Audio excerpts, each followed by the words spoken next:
Je vous remercie, Monsieur le Grand Maître, de m'accueillir ce soir.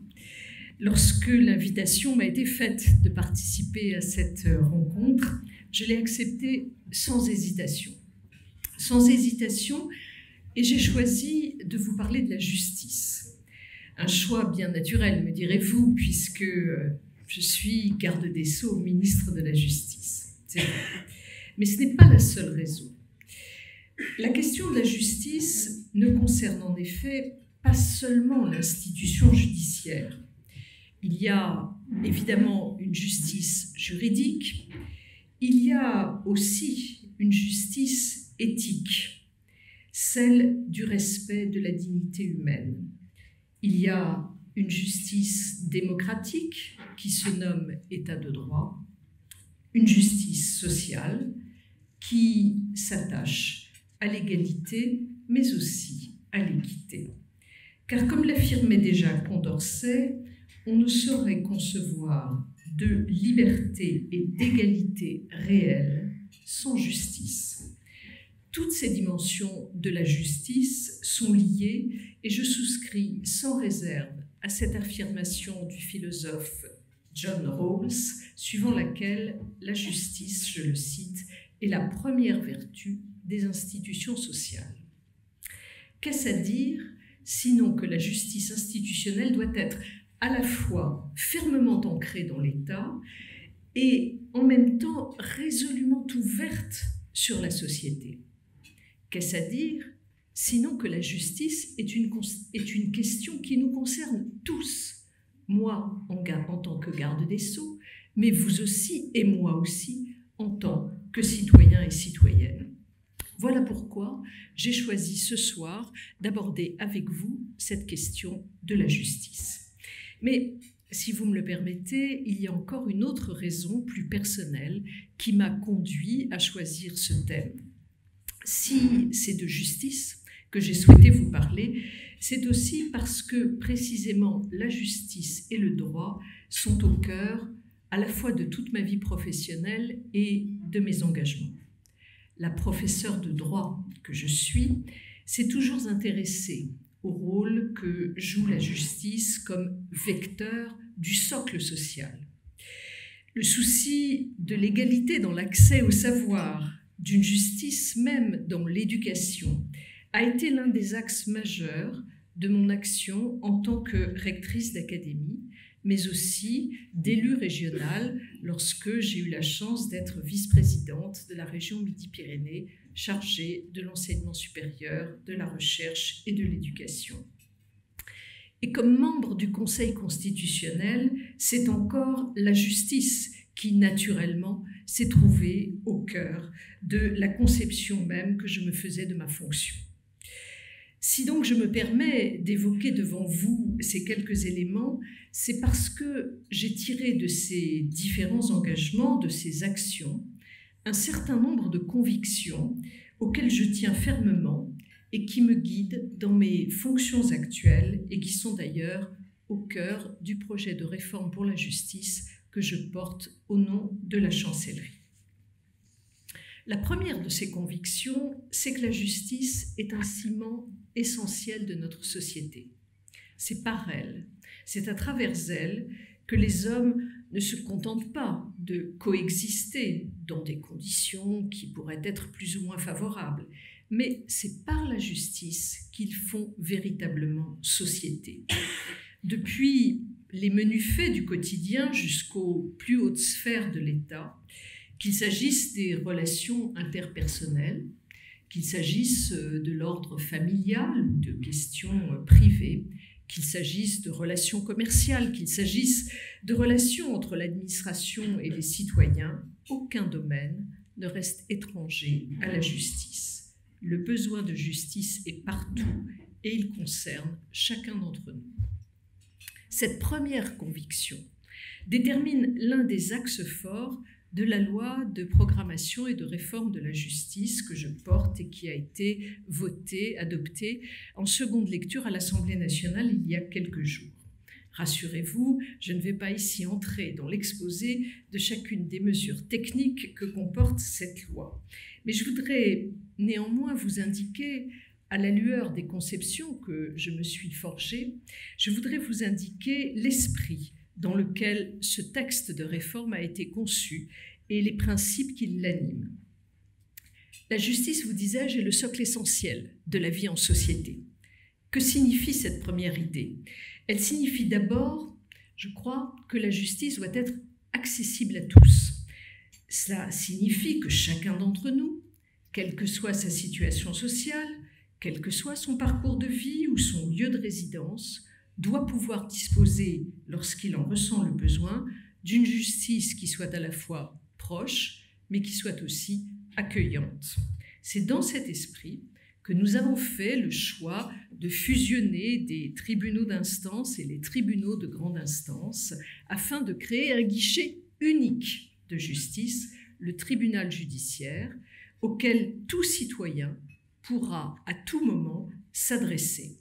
Là où jusqu'à présent les justiciables devaient se demander quel tribunal ils devaient saisir en fonction de leur conflit et suivant la nature du litige. Ce n'était pas toujours évident. Là où les citoyens, les justiciables étaient souvent renvoyés d'une juridiction à l'autre, ils se tourneront désormais vers une instance unique, ce tribunal judiciaire. Leurs démarches s'en trouveront sans nul doute facilitées et les juges pourront également mieux remplir leur rôle d'accompagnement au quotidien. Affirmer que la justice est le socle essentiel de la vie en société, cela signifie encore qu'elle doit être accessible à chacun sur tout le territoire. Les enjeux sont extrêmement concrets. Comment la justice pourrait-elle en effet jouer le rôle central qui est le sien si le juge le plus proche se trouve tellement éloigné qu'il en devient inaccessible? Il ne saurait donc y avoir de désert judiciaire dans notre pays, et parce que la justice concerne chacun d'entre nous, dans toutes les dimensions du quotidien, parce qu'elle doit être partout, nous avons fait le choix d'un maillage territorial très serré, en ne fermant aucune des juridictions actuellement existantes et en rendant même possible l'accroissement des compétences des tribunaux les plus proches, les tribunaux de proximité. Cela, je crois, répond aux éventuelles attentes et aux attentes légitimes qu'expriment régulièrement nos concitoyens et, j'en suis fermement convaincue, à ce principe si important suivant lequel la justice joue donc un rôle essentiel dans notre tissu social et démocratique. De cette première conviction, mesdames et messieurs, découle une seconde conviction, à laquelle j'attache tout autant d'importance. Je la formulerai de la manière la plus simple qui soit. Notre justice, dans la République, doit servir l'intérêt général. Ce n'est pas le propre de la justice, me direz-vous. Toutes les institutions publiques doivent être au service de l'intérêt commun. Certes, mais cette exigence concerne la justice, je crois, de manière encore plus prégnante. D'abord, parce qu'une institution qui n'est pas au service de l'intérêt général, par principe, est une institution qui n'est pas juste. Et une justice injuste, ce serait alors seulement un simulacre de justice, mais également le contraire même de la justice. Ensuite, si cette exigence d'être au service de l'intérêt commun concerne la justice plus encore que les autres institutions, c'est parce qu'elle occupe, je l'ai dit, une place absolument centrale dans notre quotidien. Non seulement elle doit être au service des citoyens, mais elle doit remplir, je vous l'ai dit tout à l'heure, cet office partout et à tout moment. Qu'est-ce alors qu'une justice au service de l'intérêt général? C'est, je crois, fondamentalement une justice qui est au service de tous les justiciables. Une justice qui doit être utile par le respect même des règles qui fondent l'état de droit. Là encore, les enjeux, au-delà des mots, sont extrêmement concrets. Une justice utile, c'est une justice que les citoyens peuvent, au sens littéral du terme, utiliser. Et pour pouvoir l'utiliser, il faut qu'elle leur soit compréhensible. Quand les justiciables, et d'ailleurs même parfois les professionnels du monde de la justice, se perdent dans les méandres de procédures qui sont trop complexes, la justice n'est pas à leur service. Une justice au service des citoyens, c'est une justice compréhensible, mais c'est aussi une justice efficace. Une justice qui ne rend pas ses décisions en temps utile n'est pas une justice efficace. Elle ne sert donc souvent à rien. Quand nos concitoyens présument, souvent à juste titre, que le recours à la justice est synonyme de très longues années d'attente, alors ils se détournent de la justice. Ils n'y font pas appel. Les procédures trop complexes, les délais trop longs détournent nos concitoyens de la justice. Ils se découragent.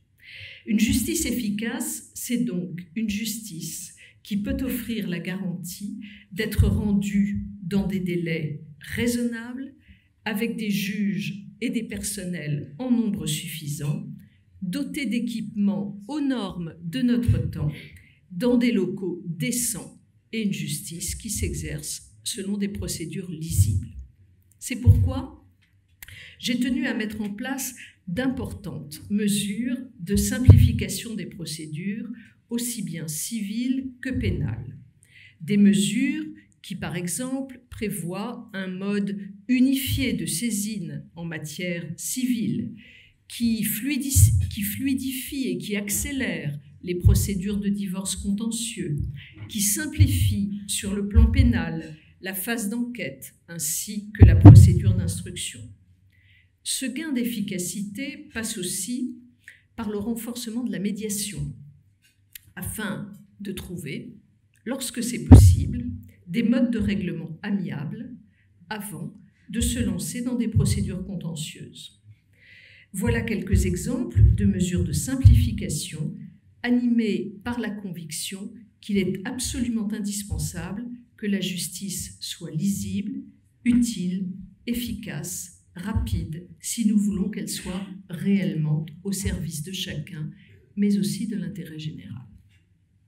Une justice au service des citoyens, c'est enfin une justice en laquelle nos concitoyens doivent pouvoir faire confiance. Or, comment faire confiance à la justice lorsque on constate que parfois les promesses ne sont pas tenues? Comment faire confiance à la justice qui parfois ne se donne pas les moyens d'appliquer des sanctions qu'elle a elle-même prononcées? Je pense en particulier aux peines de prison, qui trop souvent, vous le savez, lorsque ce sont de courtes peines, ne sont pas exécutées. En la matière, l'équation me semble être la suivante. Pour que règne la confiance, il faut que ceux qui sont condamnés à des peines d'emprisonnement effectuent réellement ces peines. Pour cela, il faut des places de prison en nombre suffisant et des conditions d'accueil décentes. Il est indigne de notre République d'entasser dans des prisons surpeuplées des détenus pour lesquels nous pourrions parfois trouver d'autres solutions. Augmenter la capacité d'accueil de notre système pénitentiaire est donc une exigence, mais à elle seule, cette exigence ne résoudra pas la surpopulation carcérale que nous connaissons. Si nous prévoyons la construction de 15 000 places de prison supplémentaires, nous avons également décidé, dans la loi de réforme de la justice, de modifier le régime des peines. Les deux conditions sont essentielles pour aller vers plus de dignité. En effet, l'incarcération, si lorsqu'elle est prononcée, elle doit être exécutée, pour autant, elle ne doit pas être systématique. Bien au contraire. C'est en élargissant et en développant d'autres modes de sanctions que l'on pourra garantir l'application réelle des peines d'incarcération lorsqu'elles seront prononcées. Nous savons que les peines d'emprisonnement qui sont inférieures à 1 an sont des peines souvent inutiles, désocialisantes et qu'elles nourrissent la récidive. le développement, en leur lieu et place dans le cadre de la loi que je porte, le développement d'autres modes de sanctions autonomes qui permettent d'assurer une condamnation plus adéquate par rapport à la personnalité du condamné, garantira, je le crois, en retour, l'exécution réelle des peines de prison lorsqu'elles seront prononcées. Tout ceci, j'en suis convaincue, devrait conduire à la fois à mieux réprimer les infractions, ainsi à mieux protéger la société, tout en donnant aux condamnés des moyens réels de réinsertion. L'ensemble de ce dispositif devrait permettre de renforcer la confiance de nos concitoyens dans la justice. Si l'efficacité, la simplicité et la confiance sont les gages d'une justice au service de l'intérêt commun, celle-ci doit aussi, pour s'exercer au mieux, être pleinement en prise sur les réalités de notre temps. C'est un point fondamental et c'est la troisième conviction qui m'anime. Une justice, qu'elle soit civile, avec les nouvelles questions de filiation qui surgissent aujourd'hui, qu'elle soit financière, avec le développement des fraudes et leur nécessaire répression, ou qu'elle soit pénale, avec le développement des réseaux de criminalité organisée. Une justice, donc, qui ne serait pas en adéquation avec les réalités économiques et sociales que connaissent nos concitoyens, qu'ils vivent au quotidien, eh bien, cette justice-là serait en quelque sorte inadaptée, datée, et elle ne serait pas en mesure de répondre aux attentes que l'on place en elle. Il n'y a de justice que chevillée à la réalité du présent.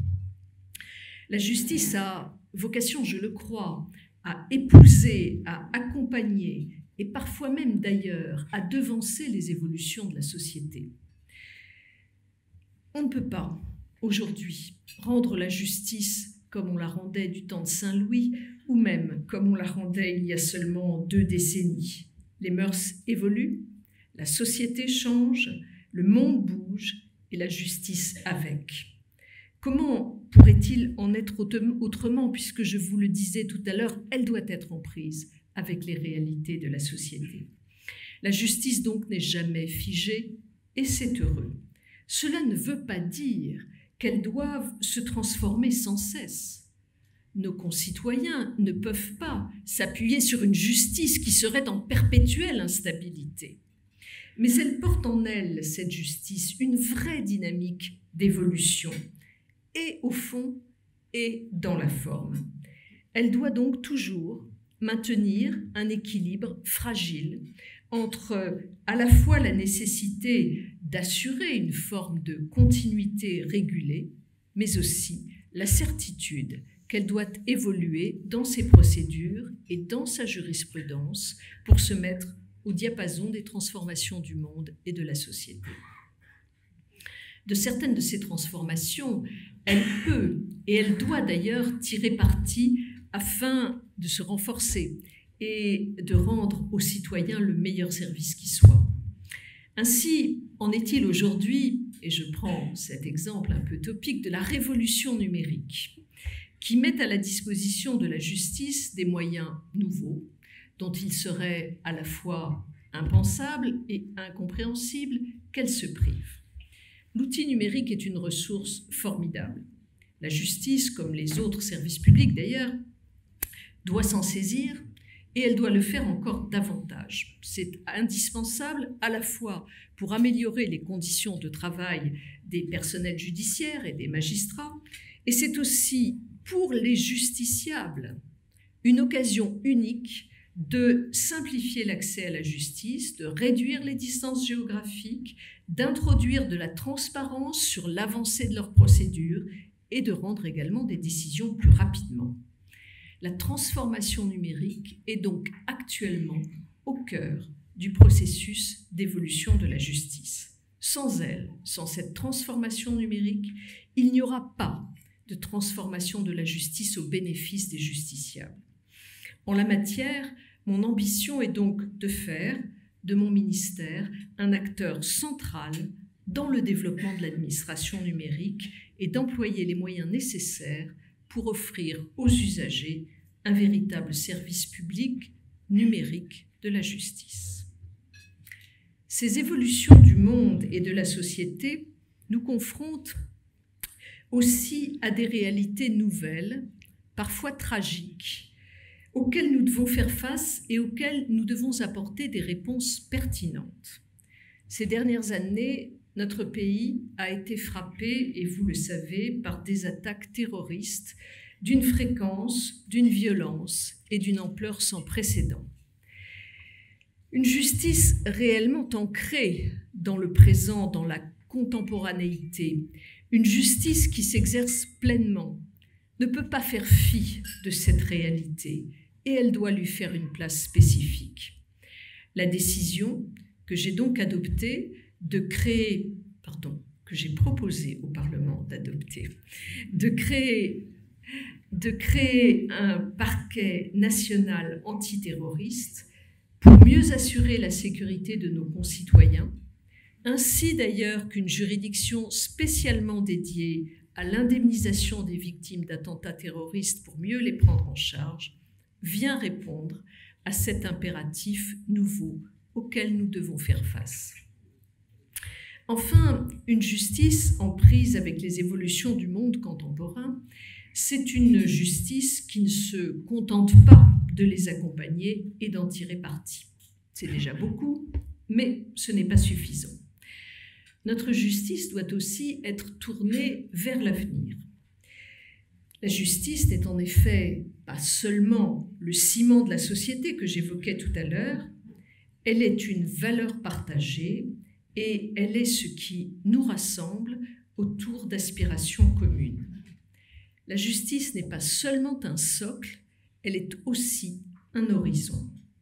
C'est la raison pour laquelle le projet de loi que je porte fait une place importante à l'expérimentation de nouveaux dispositifs qui pourront être généralisés demain si il nous semble pertinent. C'est le cas, par exemple, de l'expérimentation que je propose de création d'une cour criminelle départementale.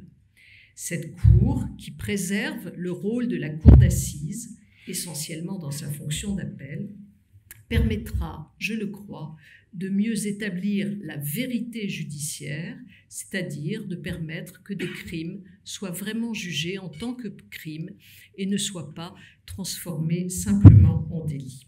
Si ce dispositif donne satisfaction, il pourra permettre, je crois demain, de renforcer considérablement l'efficacité de notre justice pénale. Une justice tournée vers l'avenir, c'est aussi une justice qui maintient un horizon ouvert à toutes celles et à tous ceux qu'elle est amenée à sanctionner. Un horizon ouvert, c'est un horizon parce que nous sommes dans un état de droit. C'est un horizon qui leur garantit la possibilité de trouver ou de retrouver leur place dans notre société. Pour cette raison, la réinsertion sociale qui passe notamment pour les personnes incarcérées par le développement de structures d'accompagnement vers la sortie pour les personnes qui sont détenues constituera l'une des priorités de mon action dans le domaine de l'administration pénitentiaire.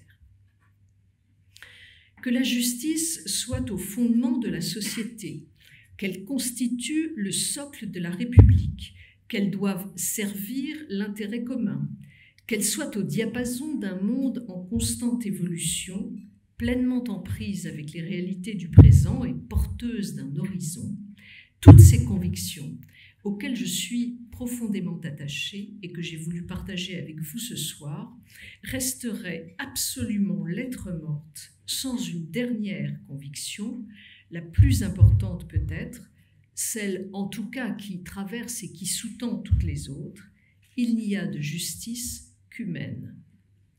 La justice est humaine dans toutes ses dimensions. Je veux m'arrêter un instant sur ce point. J'ai parlé tout à l'heure d'une justice efficace. J'ai même évoqué la transformation numérique indispensable du ministère de la Justice et de l'ensemble des juridictions. Je vous l'ai dit, c'est un enjeu majeur. Mais ne nous méprenons pas. Une justice plus efficace, cela ne signifie en aucun cas une justice moins humaine.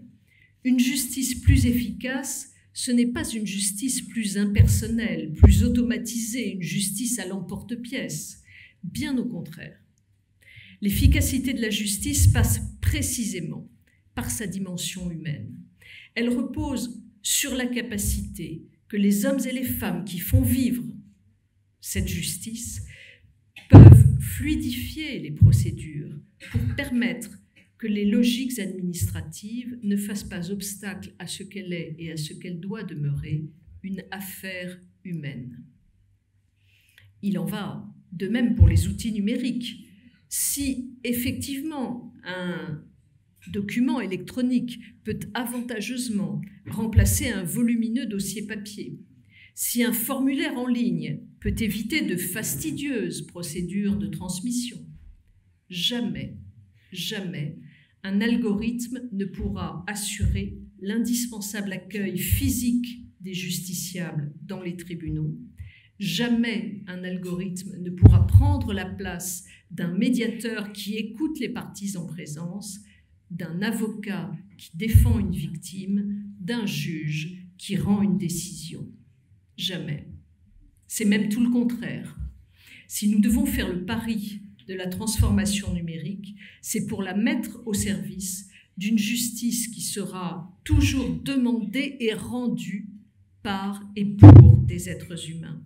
Et c'est précisément pour permettre de placer cette dimension humaine au cœur de la justice qu'il me semble que l'outil numérique peut être un outil précieux. Mais la justice est humaine en un autre sens encore, au sens où elle n'est rien d'autre que ce que nous en faisons. Alain écrivait « La justice sera si on la fait. Voilà le problème humain », écrivait-il. La justice comme valeur universelle et comme idéal est bien peu de choses si nous ne nous efforçons pas de la faire vivre concrètement, effectivement, si nous ne nous efforçons pas de la faire descendre dans notre monde quotidien. Elle n'est rien si nous n'en faisons rien. Elle n'a pas d'autre réalité que celle que les hommes lui donnent. C'est aussi en ce sens qu'elle est humaine. Elle est ce que nous choisissons qu'elle soit dans la société, le temps et le monde qui sont les nôtres. Cette réalité de la justice qui s'incarne dans l'institution judiciaire, nous ne pouvons la faire exister qu'en tenant fermement, sans jamais les abandonner, les convictions que j'ai partagées avec vous. Le mot de justice n'est pas, en effet, je le crois, un mot comme les autres. Il n'est précisément pas un simple mot. Il est un mot d'ordre. Il est de ces mots qui nous obligent, de ces mots qui résonnent comme des exigences à la hauteur desquelles nous devons constamment aiguiser notre vigilance, chacun de nous et tous ensemble. Et je sais que ces mots rencontrent ici, peut-être plus encore qu'ailleurs, un écho particulier.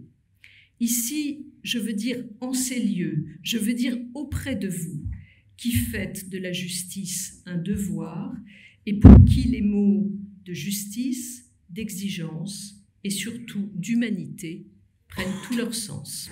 Je vous remercie.